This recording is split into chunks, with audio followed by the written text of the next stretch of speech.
welcome. On this episode of Abby Normal Garage, we do a Thursday tool overview and maintenance on our sandblaster. It's going to be quite a stretch, but I'm sure it'll turn out fine. We're going to do maintenance and an overview of our Central Pneumatic 40-pound capacity floor blast cabinet. These are commonly available at Harbor Freight. I think there's several other companies that are making clones of this. Ours is not stocked by any means. So we're going to start by going over the modifications that we made to make this work for us. First, we're going to start with the glass. So from the factory, this unit comes with a single pane of glass and a plastic screen that you put under it or over it on the inside to keep the sand from damaging the glass. Now, our glass was broke from the factory, so we had to have glass made anyway. So what I have is two pieces of glass. I've got a double thickness pane on top right here that you're touching. And then on the inside, I have DXB or single pane glass that's sacrificial. And we've had this unit for a little over a year, and you can see that it's somewhat damaged, but it's really not that bad. We added these ferrule nuts that you can quickly remove all the way around and replace the inner piece of glass. For those of you who are wondering, it's a 12 by 24 inch piece. So if you're going to have some cut, you need a 12 by 24. The second major modification that we made to this thing is where it sits in our shop, this side door would be nothing but a pain in the butt. So we actually modified ours so that it opens like that. To do that, we built a frame out of angle iron that goes all the way around on the inside with pieces of weather stripping to seal it up. And then on the top portion, we also have a frame of angle iron to support that. Now, one mistake we made is we did not weld tabs to go from here to where the hinges mount. So this part's a little bit flimsy. That's something we're probably going to change at a later date, so it'll be resolved soon enough. The factory light was a crappy fluorescent light. We got these two LED strips, and we taped over the lenses with clear packing tape to try to preserve the lenses, and we change that from time to time. The next major modification we made is in this grate right here. So this is the factory grate, but normally it's bigger and it actually sits up here where this seam is. But because we wanted more space inside the unit, we took it apart, shrunk it down, and then we built this subframe to go under it to help support it. So that gives you a lot more room inside the sandblaster. The next modification that we made, we purchased a kit that came with a foot pedal, a regulator valve that helps blend the sand and air together properly. It also has a very quick release drain. It came with this pressure regulator, and it came with this Cyclone dust separator. On the back side, behind here, which we'll show you here in a second, there's an air intake metering valve to limit how much air is allowed to come into the unit.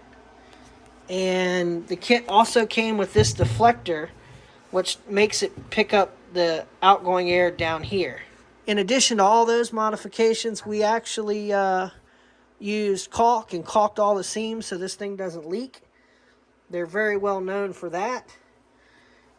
And then we've got a couple magnetic hooks in here. A couple of modifications that I think I need to make to this unit is I think I need to make a fairing that smooths this gap over and gets rid of this flat spot, because the flat spot, all the sand tends to gather up. So normally I have a paintbrush hanging here, and I'll just brush it off real quick while I'm using it. The kit also came with this really nice gun. It's got a bigger nozzle on it. Works really good. We're still using the factory Harbor Freight gloves. They're holding up pretty well. So we're going to go ahead and close the lid now.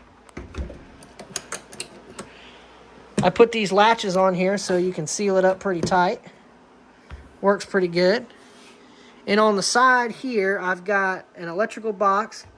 This is the light switch, and this is for the vacuum.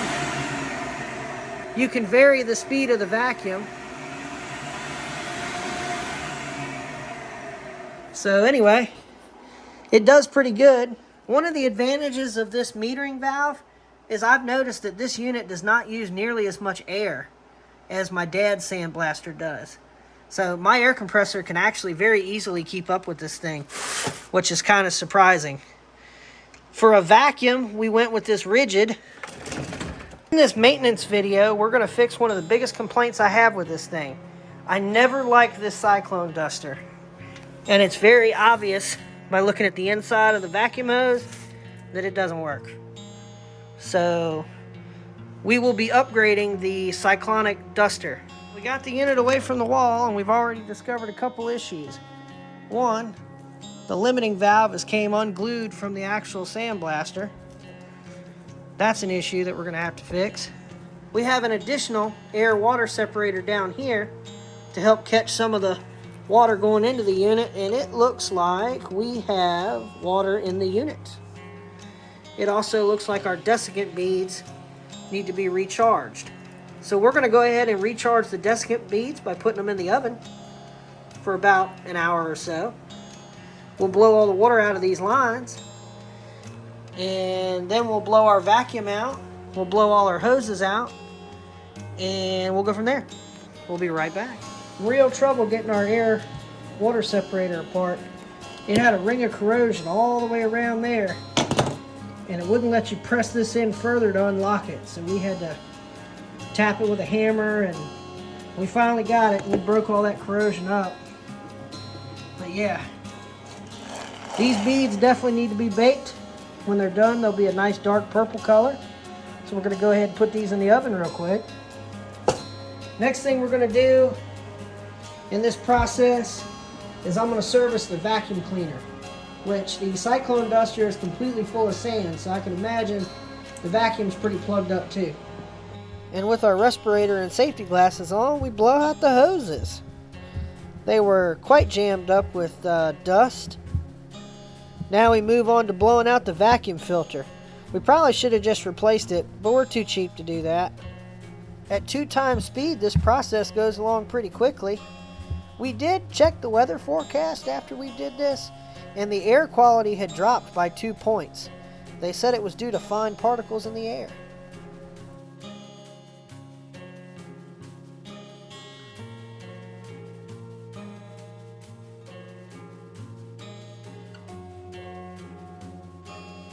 Well, while we were gone, we got this more secure now with 2 screws at the top to keep it from separating. We got our new Cyclone duster unboxed and installed. It looks great. The old one with the broken lid and stuff, it's on the way out. Thank goodness. Now we'll go ahead and sweep where the sandblaster goes, and we'll put it right back. I was just telling Abby how we just got done baking these beads at 250 for 2 hours and they're recharged, and this is where the butter slid off the toast. So we put the beads back in, and we realized very quickly that that white ring I thought was corrosion was not. It actually keeps the beads in the separator. So when we tried this thing out, it filled the foot pedal full of beads and you couldn't turn it off. Well, let's get after fixing that now. Well, now that we have it on the bench, I noticed this hex head screw. Let's go ahead and take this one out. What I'm hoping for is that the replacement filter I got will bolt right on here. It's not looking good at all. Yeah, that's gonna leak. Darn it. And then I'm gonna dig around in my fittings drawer and see if I got a union that I can put between the two. Well, looky here. We actually had a fitting to go from that to that. So, this looks kind of stupid with this extra thing here. And we'll probably figure out a solution on the next maintenance cycle, but this works for now. So we're going to go ahead and blow air back through the foot pedal to hopefully try to clear the chunks out of it. We're going to bolt this back on, and we'll go from there. Well, Abby, now that we got this mounted back on here, I'm going to ask the ultimate question. Will the Cyclone duster fit under the legs of this thing now that it's a lot shorter? Let's put it against the wall and find out. Heck yeah! I like it already. Now what do we do with all this extra vacuum hose? There you go. Put a little twist in it. Oh yeah.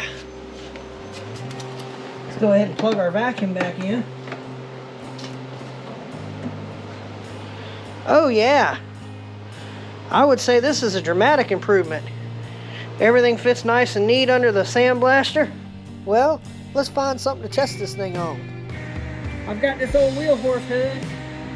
Let's give this thing a test.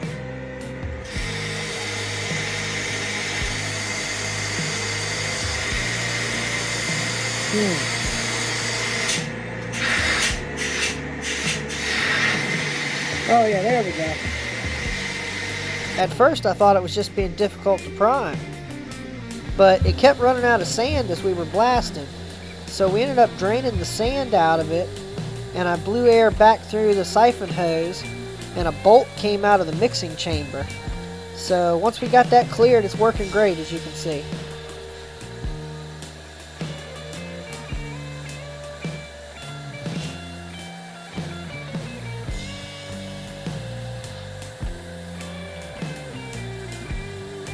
Well, in conclusion, that's a demonstration of our 40-gallon Harbor Freight sandblaster with many modifications. As you can see, it makes pretty quick work of this factory Toro wheel horse paint. We're going to go ahead and finish this off camera. At some point we'll repaint it. We'll put some red headlight bulbs in it, and we'll get a custom Abby Normal Garage header decal with the logo there. But anyway, off camera we added this screen in here. This will catch any big particles and prevent it from clogging up the mixing chamber, which is nice. Well, that about covers everything we've done to this 40-gallon Central Pneumatic blast cabinet. We've had it for about 2 years now. We use it a good bit, so I could say with these modifications it's pretty good. What do you think, Abby? You agree? You look kind of tired. If you like the content, feel free to like the video, share it with all your friends that could make use of a sandblaster, and we'll see you on the next episode of Abby Normal Garage.